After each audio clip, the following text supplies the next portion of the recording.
नमस्कार विद्यार्थी मित्रांनो, लास्ट पिरियडला टाइप्स ऑफ केमिकल रिॲक्शन्स पाहिल्या होत्या.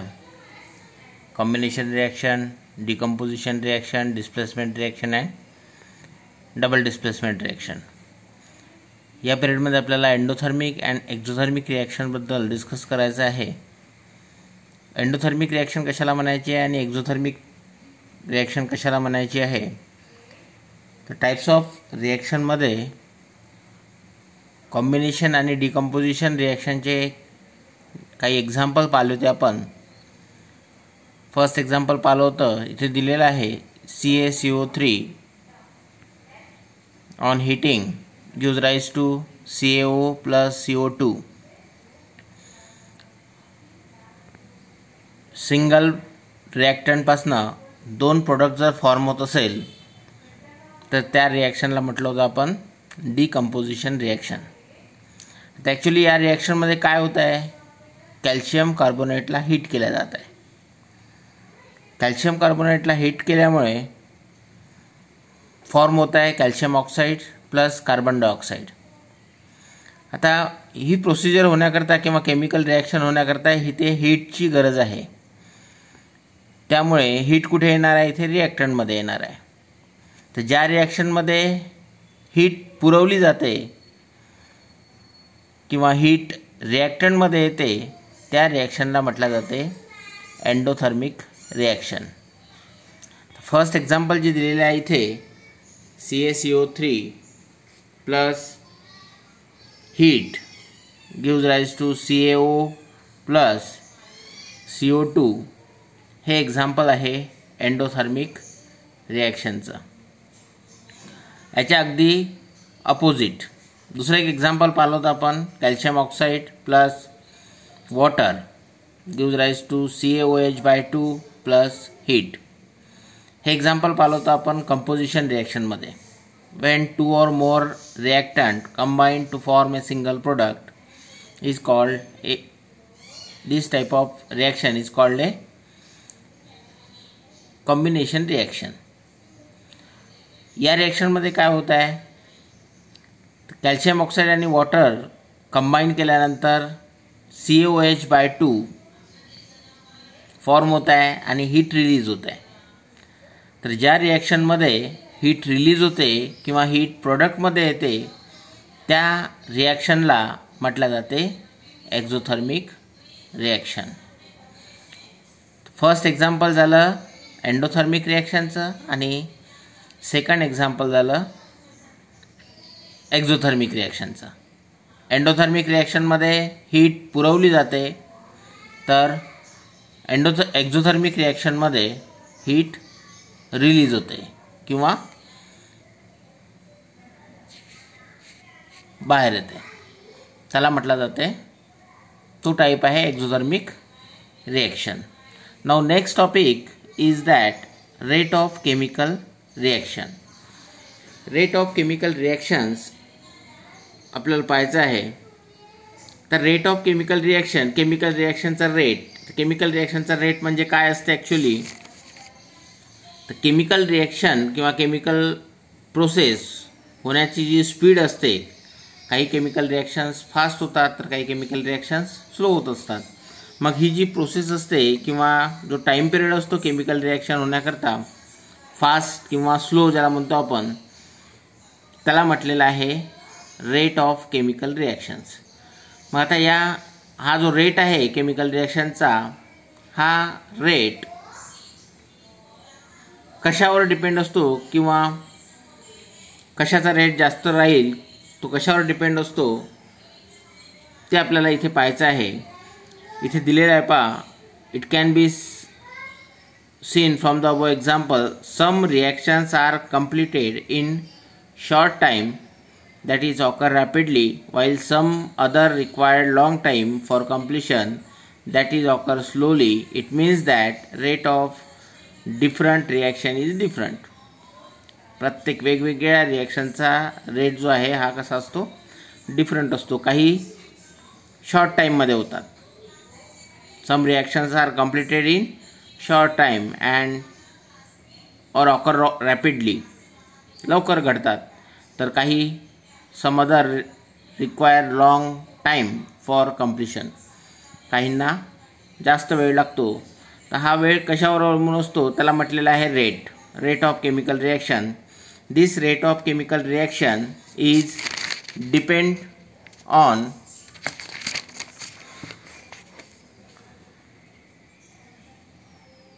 five factors. Now factors affecting the rate of chemical reactions. आता ही फॅक्टर कुठले आहे? फर्स्ट आहे nature of reactants, second size of the particle of reactants, third आहे concentration of the reactants, fourth temperature of the reactions and fifth is catalyst.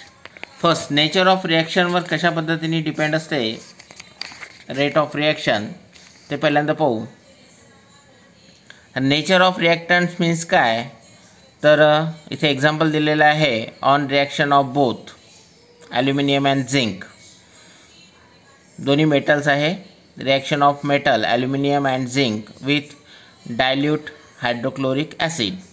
Dilute hydrochloric acid बरोबर aluminium आणि झिंकची reaction करायची आहे. On reaction of both aluminum and zinc with dilute hydrochloric acid, H2 gas is liberated, hydrogen gas release होता है and water soluble salt of these metal are formed. However, the reaction of aluminum metal takes place faster as compared to zinc metal. आता या दोन्ही रिॲक्शनमध्ये म्हणजेच ॲल्युमिनियमची hydrochloric acid बरोबर reaction केल्या डायल्यूट हायड्रोक्लोरिक ॲसिड बरोबर रिॲक्शन केल्यानंतर आणि नंतर झिंकची डायल्यूट हायड्रोक्लोरिक ॲसिड बरोबर रिॲक्शन करायची आहे. तर या रिॲक्शनमध्ये the reaction of aluminium metal takes place faster as compared to zinc metal. इथे ॲल्युमिनियम मेटलची रिॲक्शन जी आहे ती फास्ट होईल कशाच्या कम्पेअरमध्ये झिंक मेटलच्या कम्पेअरमध्ये. आता असं का होतं आहे? The nature of metal is responsible for this difference. असं का होते तर ते कशावर डिपेंड असते? Metal is responsible for this difference. त्यासाठी कोण रिस्पॉन्सिबल असतो तर मेटल रिस्पॉन्सिबल असतो. मग मेटलमध्ये काय डिफरन्स आहे तर L is more reactive than zinc. Aluminium हा झिंकपेक्षा जास्त रिॲक्टिव्ह आहे. त्यामुळे ती केमिकल रिॲक्शन जी आहे ती कशी होत आहे? फास्ट होत आहे as compare to zinc. Therefore the rate of reaction of aluminium with hydrochloric acid is higher than zinc. त्यामुळे त्याचा रेट जास्त राहणार आहे ॲल्युमिनियमसोबतच्या रिॲक्शनचा. Nature of reactivity of reactants influence the rate of chemical reactions. या पद्धतीने फर्स्ट फॅक्टर जो आहे ज्यावरती केमिकल रिॲक्शनचा रेट डिपेंड असतो ते आहे नेचर ऑफ रिॲक्टंट्स. रिॲक्टंटचा नेचर कसा आहे. त्यानंतर सेकंड पार्ट येतो size of the particles of reactants. रिॲक्टंट्समध्ये जे पार्टिकल यूज केलेले आहे त्या पार्टिकलचा साईजवर सुद्धा डिपेंड असते. त्यासाठी एक्झाम्पल घेतलेलं आहे प्रोसिजरमध्ये. Take pieces of powder of Shahabad tiles in equal weight in 2 test tube.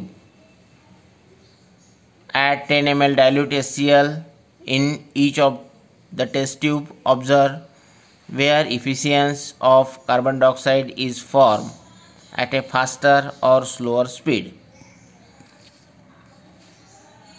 इथे काय करायचं आहे? दोन्ही घ्यायचं आपल्याला केमिकलमध्ये pieces of Shahabad tiles and powder of Shahabad tiles दोन्ही घ्यायचं आहे. पीस पण घ्यायचे आहे शाहबाद टाईल्सचे आणि पावडर पण घ्यायचं आहे. सुरुवातीला शाहबाद टाईल्सच्या पीसबरोबर HClची डायल्यूट HClची रिॲक्शन करायची आहे आणि नंतर पावडर ऑफ शाहबाद टाईल्स याच्यासोबत डायल्यूट HClची रिॲक्शन करायची आहे. दोन्हीमध्ये तुम्हाला कार्बन डायऑक्साईड रिलीज होताना दिसेल. पण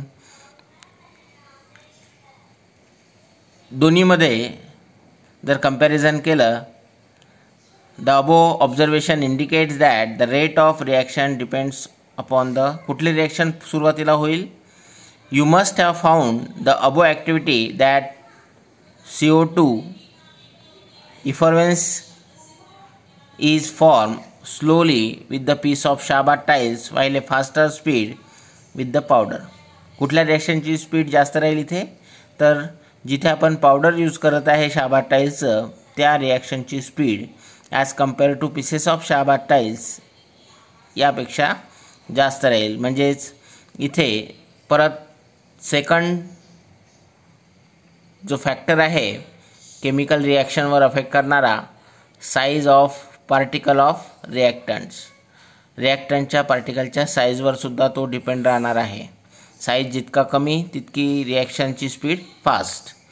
त्यानंतर थर्ड जो फॅक्टर आहे अफेक्ट करणारा तो आहे कॉन्सन्ट्रेशन ऑफ द रिॲक्टंटचं कॉन्सन्ट्रेशन म्हणजे डायल्यूट और कॉन्सन्ट्रेटेड. एक्झाम्पल दिलेलं आहे, dilute HCl react slowly with calcium carbonate and